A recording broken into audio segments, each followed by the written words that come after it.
নমস্কার, আমি উদয় কর্মকার।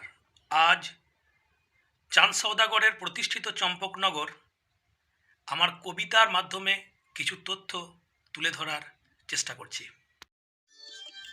পূর্ব বর্ধমানের কসবা গ্রাম, পুরাকালের চম্পকনগর, মনসামঙ্গল পড়লে মেলে বাস করতেন চাঁদ সওদাগর। শিবলিঙ্গ আজও আছে চাঁদ বেনের প্রতিষ্ঠা করা।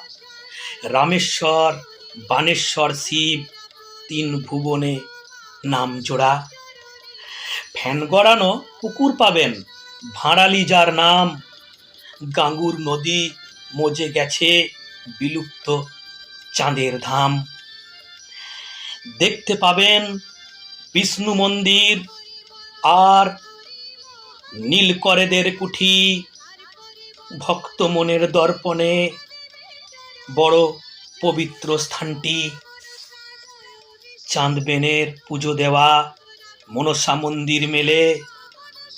সাঁতালি পর্বত আছে দেখতে পাবেন এলে। হাজার হাজার ভক্ত আসেন দেখতে শিবের গাজন। শিবরাত্রির মেলায় সবে করে শিবের ভজন। নমস্কার।